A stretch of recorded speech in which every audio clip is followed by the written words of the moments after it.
Welcome to Beyond Bacalhau, Cracking the Portuguese Business Code by Raquel Batista.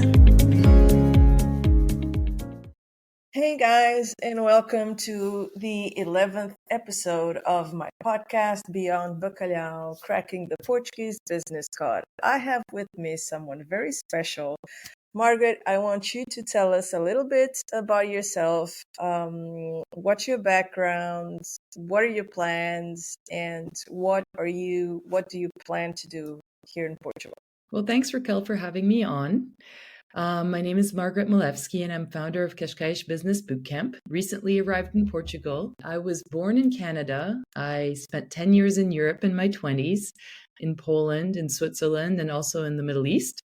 Then I returned to Canada, wrote a book about the expat experience and taught intercultural studies, then went to business school and founded a venture-funded tech startup, and eventually ended up in the US as a professor of entrepreneurship and personal leadership, which brings us to what I'm up to in Portugal. Cascais Business Bootcamp is a coaching service for mostly first-time women entrepreneurs, but entrepreneurs more broadly as well, who are trying to figure out how to get started in their new life in Portugal. So that's what I'm up to now, and it kind of combines my own entrepreneurial experience and my experience teaching entrepreneurship. And this is funny because now that I try to remember, I don't even remember how we connected, but I seem to feel that like-minded individuals often are magnetic to each other. And I think that this was part of our journey,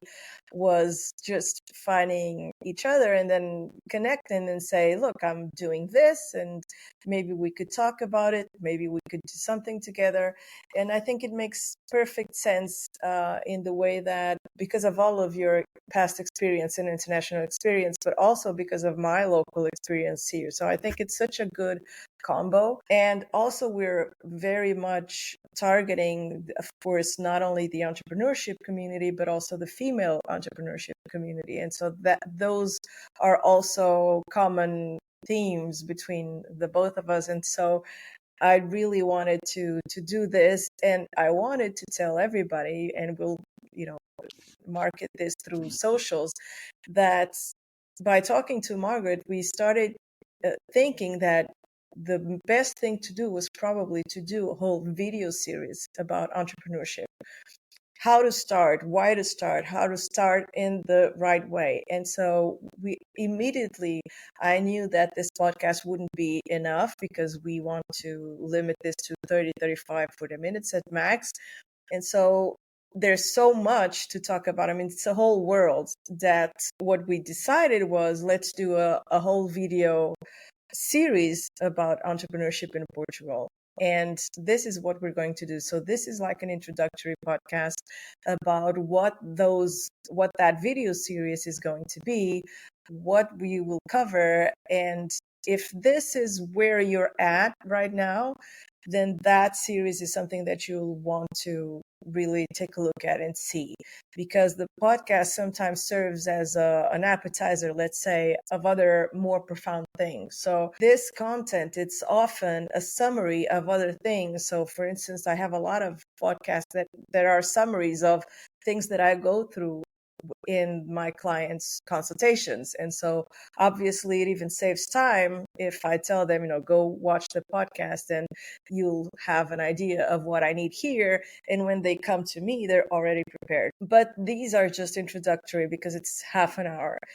When we want to deep dive into subjects, and sometimes we do need to deep dive, so it's training, it's really a long, hard, deep conversation, we need a longer format. And that's why we decided that we were going to do this YouTube video series about entrepreneurship in Portugal. But regardless of that future endeavor, which we will start, and I think it's going to be really great, one of the first topics that we would like to approach is the purpose or the definition of success. And Margaret, I want you to take this on, because with all of the things that we talked about, this was something that I thought you explained perfectly.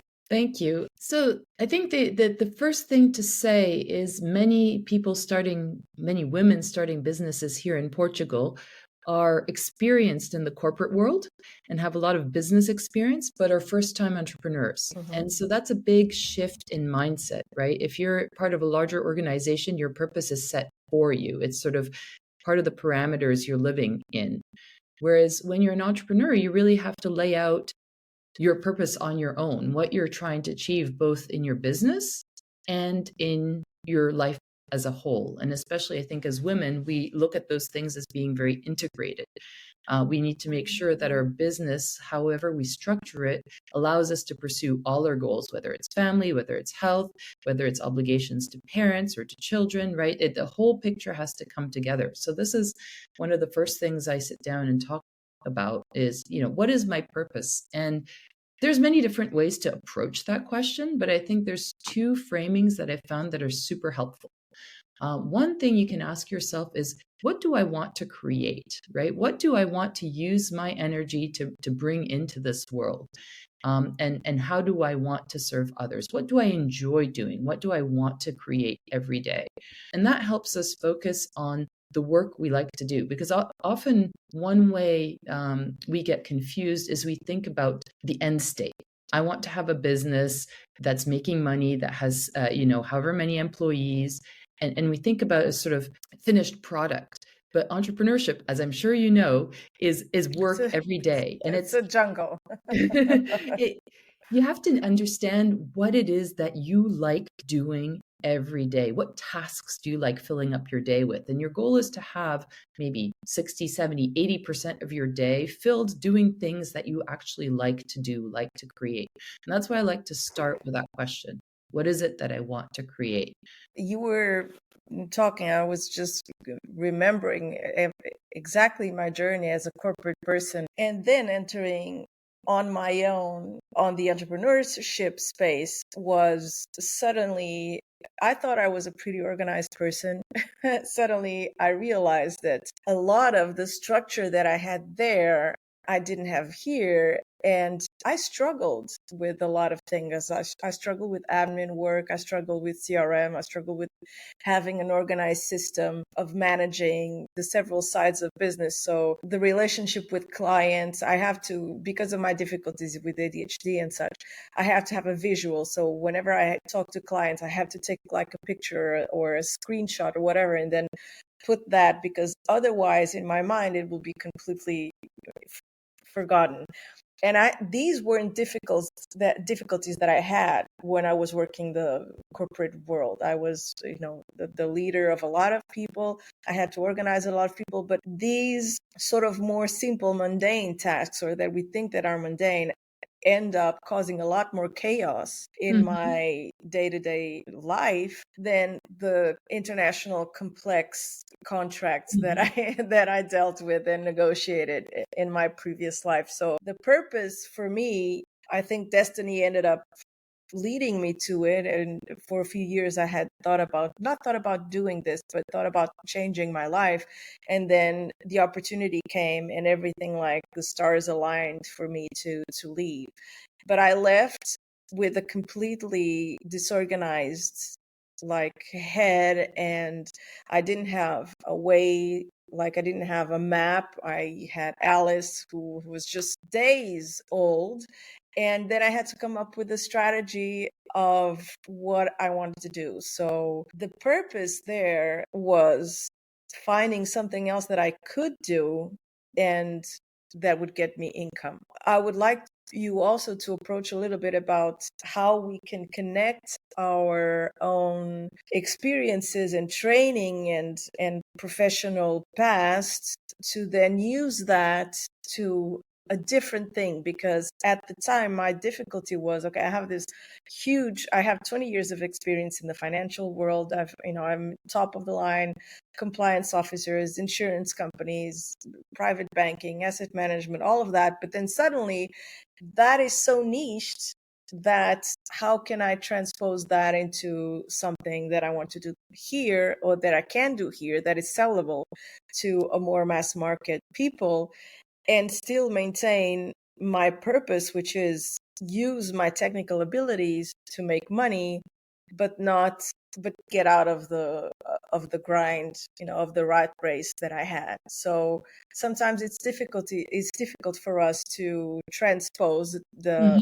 the knowledge that we had. And of course you have such a variety of knowledge and of professional experience that now that you have this boot camp, how did you transition all of that to focusing on in directing on a new thing?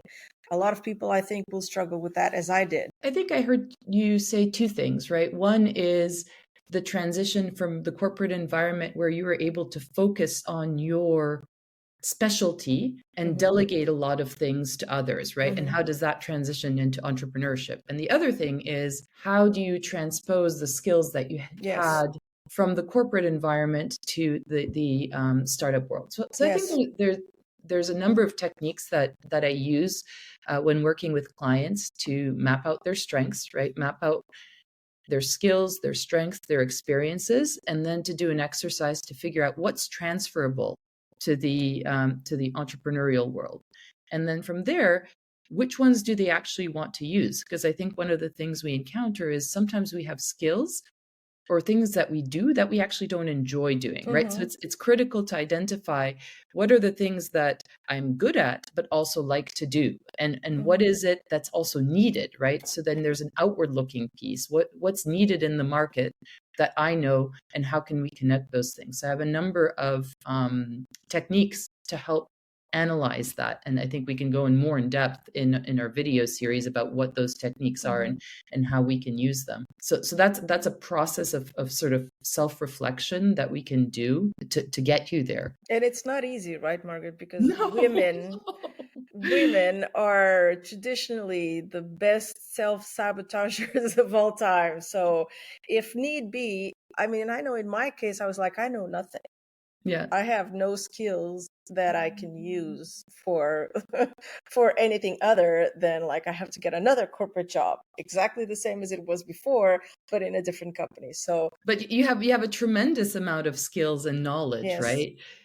Both in terms of setting up a business and doing real estate transactions and doing an M&A, and you brought Yeah. all those skills and all that knowledge, right? And then the other thing that we realize is, as we look at our skills, we realize what are the things that are necessary for our business but that we don't like to do or that we're Hmm. not particularly good at. And I think this is a really important part of being an entrepreneur, is identifying those things that we didn't previously do and then figuring out, well, is this something I need to learn? And sometimes we do at the initial stages when it's just you. There's a lot of things you have to learn and accept that you're not going to do that well. But there's a point where you figure out, you know what? This is not my strongest suit. This is not my highest value activity. And I need to Hmm. partner with somebody and figure out who can do that for me, right? And there's a number of those things that can be delegated, partnered, and this is something where I think entrepreneurs can also often trip up, is get flooded by all the activities, all the mundane, everyday administrative activities, and not get the support and the help they need, because there's a chicken and egg thing. I don't have cash flow yet. Do I invest? Do I not Precisely. invest? Right? And these are other things we need to talk about is, what's your budget for your first year? And actually making plans to invest to hire the skills that you need, that you don't want to be an expert at, so that you can spend time on the skills. I call them, there's the $100 an hour skills or 100 Yeah. euro an hour skills, and then there's the 20 euro an hour skills, and you're best off spending your time doing those highly value added activities, because those are the ones that are going to grow your business. And so it's important to find the people who can partner with you on the lower value for your business. Those are high value for them, right? Those are the Yeah, yeah, skills yeah. that they're really good at. But for you, these are not highly value added skills. So that's not to diminish those Well, of activities. It's course. just to say that in your constellation of things that you're doing, they are not leveraging your best ability, and making sure you partner with people, right? And these kinds of productive win-win trades are super important to unleashing your skills and also not burning out, right? And that Hmm. sort of brings us to this other component, right? That this has to be fulfilling for all your values. And I think, one thing that's perhaps distinctive in how I approach this is, for me, a business isn't something that has to grow to the maximum size or has to consume you completely. A perfect business is of a manageable size where it's highly profitable, takes a designated amount of time, and over time it starts to run itself. You can delegate more and more and more of the everyday running of the business, and you can focus on the most highly value added activities, which is maybe new lines of business, sourcing new clients, right? Focusing on the things that you uniquely can do so that you have time to pursue your other interests. And then there's a business that runs itself that brings you money. But the whole thing can be actually quite small, but very fulfilling. So that's the kind of, crafting of a business that I particularly like doing, building I, something sustainable and resilient.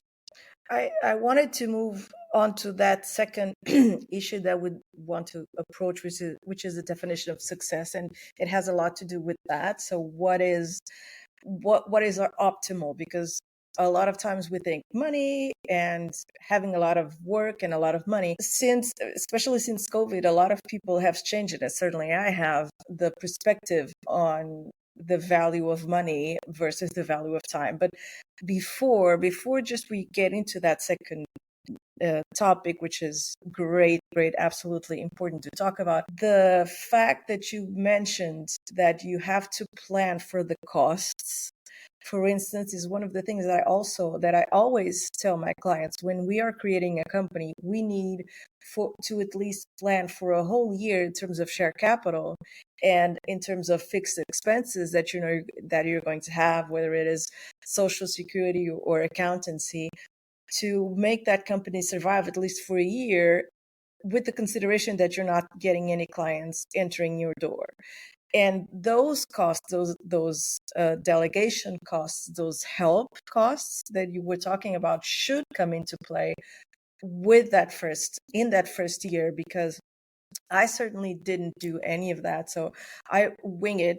I just wing it with everything, with the website, with my business strategy, with my content. I of course had to learn a lot. I had to find out what marketing was and what digital marketing was and what a sales funnel was, all of those things. So, but that took me a lot of time. It was very painful and it took me a lot of time. And the only reason I could actually do that, it's because we're unicorns, of course, as women, because I was completely postpartum and with a child, nursing and all of those things, and with two other. I just wanted to really point out that the cost planning part is really important, even at the start of the business, even from a formality point of view, because you do have to define what the share capital is going to be for your company. Now that we got that out of the way, I really wanted you to dive into the second excruciatingly important item, which is, what is your definition of success? Because for me, it certainly has changed. At the beginning, I was very anxious with having anything that would make income. So whatever it was. And I remember that at the start, I did a lot of NIF requests and all of these things that I really hate. But it was just in that anxiety of seeing any type of sort of money getting in that I accepted everything. And then, of course, through time and through referrals and through all of that, I was able to channel my work into the things that I like the most, and then that are more valuable and that are more high paid services. But I really struggled there for a while to really think about if I was being successful or not as a business owner, because at another time I was doing a business consultancy for a company. I really did have a lot of money, as income every month, because it was almost a year contract and it was very well paid contract. But I was in living hell. My anxiety was through the roof. I had no limitation or boundaries in terms of hours. I had meetings that were set up on a Sunday for the next Monday at 9:00. So at that time, I was like, this is not working. I don't want this. So it's very important to really define what you want and then stick with it and then fight for it. So I'd really like you to talk a little bit about this, because for personal experience, that was a very difficult issue. Absolutely. I mean, we can spend a whole hour talking Yes. about it, and it deserves that time.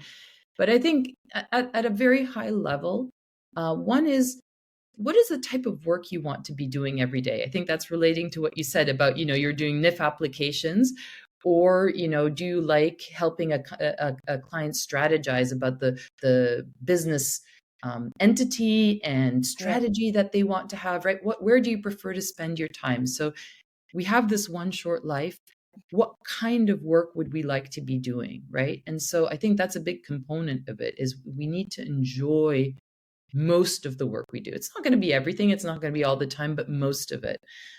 Also, another question that's really important is, how much is enough? Mm. When do we stop, right? And it's interesting. I have a good friend here in Portugal who has a fairly substantial real estate company, and he says, my friends are going on to bigger and bigger projects, and at this point he's like, I don't want that. I've reached $100 million project, and I don't need $1 billion project, but I do want to go surfing every day. Mm. And so, figuring out what is enough for our needs, for our family, for what fulfills us personally, for what fulfills our financial needs. And then when do we say, that's enough? Now let's take what we have in terms of income and make it more efficient, make it more profitable, make it run itself, right? How do we make this robust rather than grow it bigger, so that we do have the time to rest, to spend on the other things that matter. So, and it's, and in the startup world, in the entrepreneurship world, often there's this pressure, this paradigm that you have to be a unicorn, that you have to grow this big, right? And that it has to be more and more. Do we open, one more location and another location, and do we scale it? But maybe that's not necessarily. Maybe we can just make the location we have extremely profitable, extremely efficient, and that's enough to maintain stress levels, right? So these are the very kind of personal discussions that need to happen, but I think we don't often ask ourselves at the outset what it is that we want to have at the other end, and it's a useful Mm-hmm. reference to have when there's the temptation of doing more, right? It's some sort of standard. What's our happiness? And that should be the standard for what we add on to the business, so that we don't drown. And then do you have the strength to keep, to the discipline to not be tempted to go overboard in spite of what you plan and what you said, right? Yeah, it's a constant discipline. So it's good to have that, clear at the outset. What do I want? So that you can say yes. It's a standard to say yes or no to a particular piece of work. And it's flexible, right? You have to work with, so there's circumstances that change, and sometimes you do a NIF application because you have a slow month, right? Yeah. So it's not something that's going to be shackles to your decision making, but it's really helpful to have that reference. And so to me, there's also this tension between, often we think of success as a particular outcome, as a destination, as a place we want to get to. If I have a business that is doing this, I will be successful. Or, if I have a particular car, a particular house, I will be successful. But we don't think about, what's that journey like? What does Yeah. it take to make us feel successful every day, where the piece of work we've done that day gives us fulfillment and has served somebody, right? And so that's a lens that's also important to lay on this, right? What would make us feel good today, even though we haven't reached the ultimate outcome? Because otherwise it's easy to get on this treadmill Yeah. of going to a destination and not seeing the journey that we're on every day. That's funny, Margaret, because that really reminded me of a high that I started to get in my business that then I really realized that I didn't have before in my corporate world, which I knew I kind of missed, but it was one of the reasons why I got so, my soul got so disconnected from it, was the fact that I didn't see the impact that I had in people's lives. But it's funny because at first, and I still do that now, but now I'm at a place where I have to be disciplined and value my time more. But for a number of months or years, I've been doing this for nearly 3 years. I did a lot of consultancy free, completely free of charge. But the high that I got from seeing that that person had the means, the tools, or whatever they needed to get their life in a secure place, that they could start a business with safety, or that they could get into a rental contract and they knew the rules, they knew everything, that they were buying a house, but that everything was in order, whatever it was. I got such a high of the feedback that these people gave me, because it was, for me, it was like, it's so simple, it's nothing, what I'm doing, it's nothing. And of course it's not nothing, it's a lot, because it's nothing for me because I have that knowledge for a long time and I think that is simple. But it's really complicated for someone else who doesn't know this and is here day zero. And so this is a very helpful thing that I do. But I didn't even realize how precious and how important this work was, Mm-hmm. regardless of the financial aspect of the financial bill. And there was so many times that I did consultancies, and I remember at the end of the day my husband asked me, okay, how much how much did you earn today? And I was like, I don't think I earned anything. Okay, but how many consultations did you give? 6, 7. And he was like, well, that math is not adding up. And I knew that at the time, but I also knew that I had to build my clients base through Mm-hmm. referrals. And so I chunked it up. Like I told him, this is like marketing costs. Okay. So Mm-hmm. this is marketing. It's not like I'm doing free services. This is marketing costs. But in the end, it really did serve me, because now, as incredible as it may be, like 95, 98%, to not say 100% of the clients that come up to me are referrals, are people that know me from somewhere. And so those years or those months of that work, unpaid work, really did prove that it bared its fruits. Mm-hmm. And it has a lot to do with the definition of success, because to me, the definition of success is very much tied to the impact that I can have in people's lives, which was something that I didn't necessarily know before, but now that I am very aware of, is my definition of success has also to do not only with the financial thing, not only with the time management thing, but also with the impact that I see that I have in people's lives.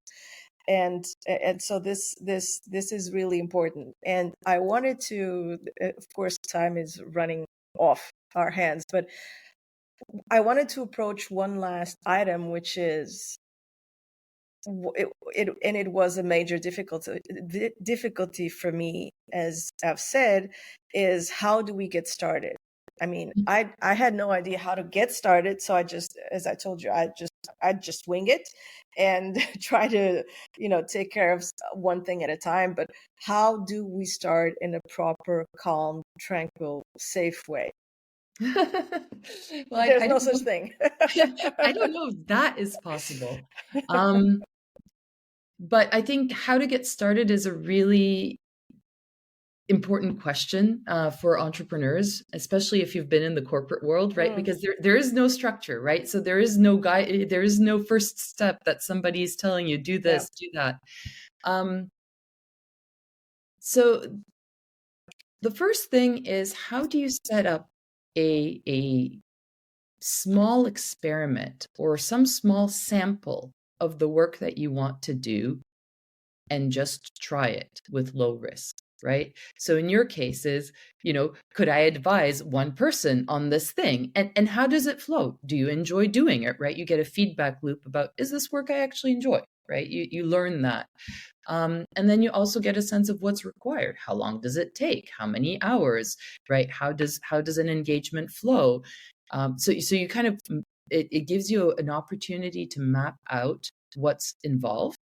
And then you take those learnings and then you create a slightly bigger experiment and bigger experiment, right? And you build on these ideas. So whenever somebody is starting a business, one thing that I encourage them to do is to set up the minimum viable product, the MVP. What is some small experiment that you can run to verify your assumptions on this project? But it's challenging because for some people find even that daunting. I've had a woman come to me and say, hey, look, I know what I want to do, but I just need someone to help me get started. And I find that that first month of collaboration is one where we meet often to get the flywheel spinning, because in Mhm. the initial moments, there's a lot of doubt. There's this, like, I'm creating this thing. It doesn't exist yet. Is it real?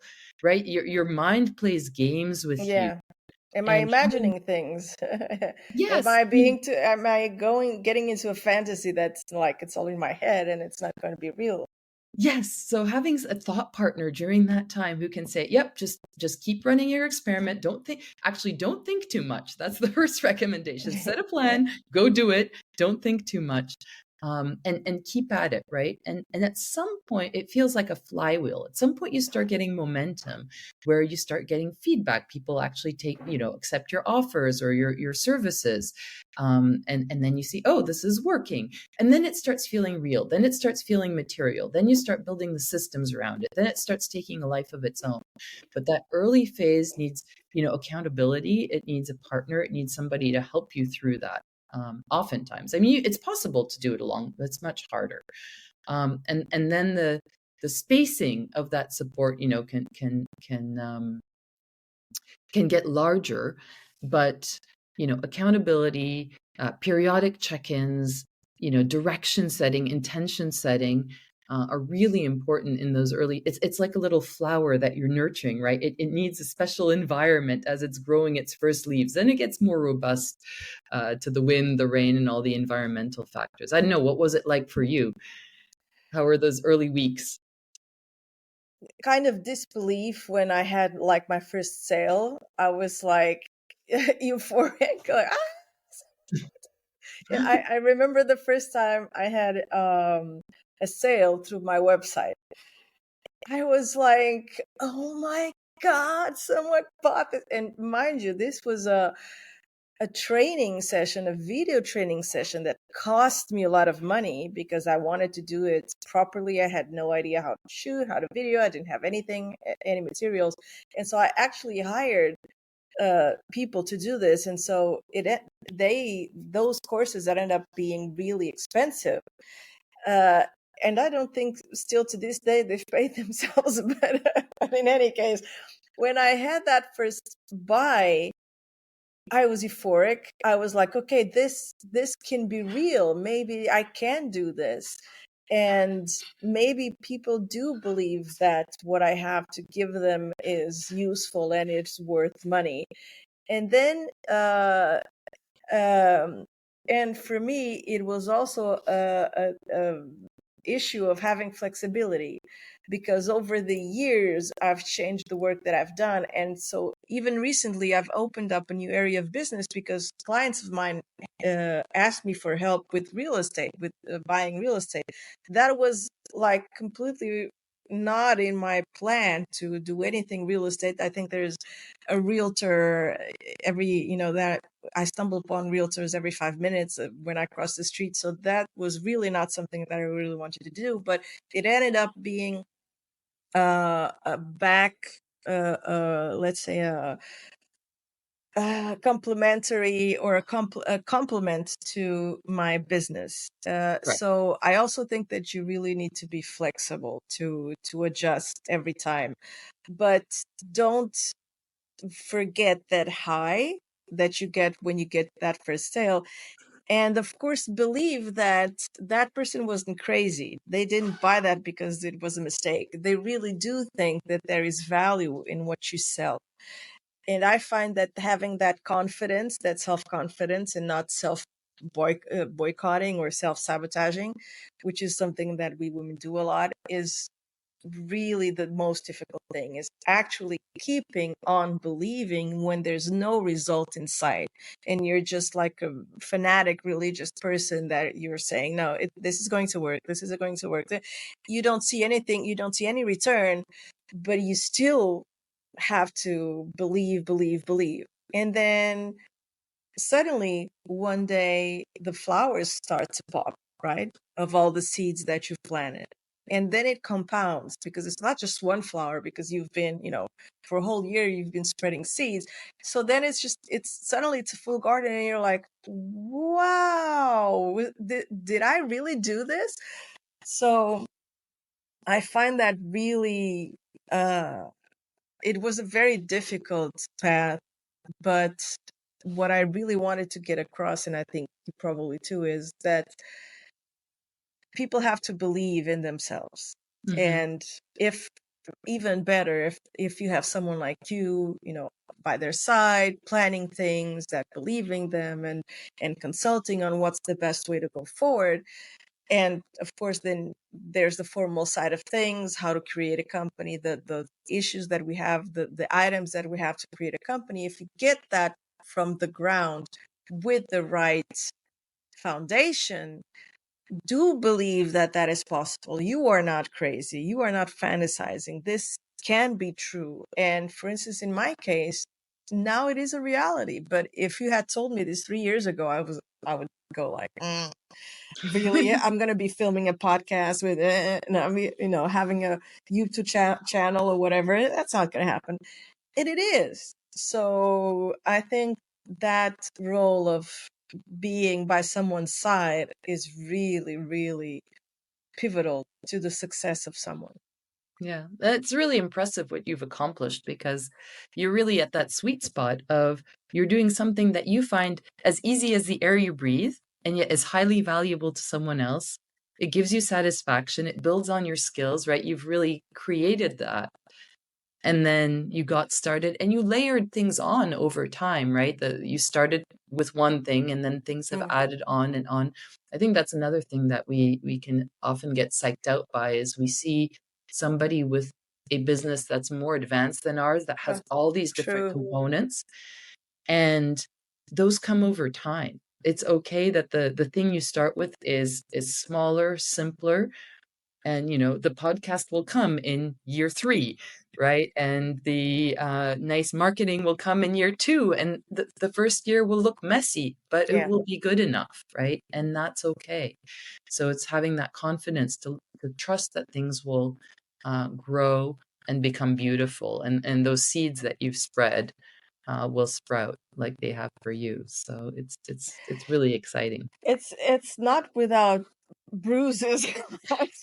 you know it's not without like thinking that I just landed after a roller coaster ride of insanity. So it's not smooth sailing at all.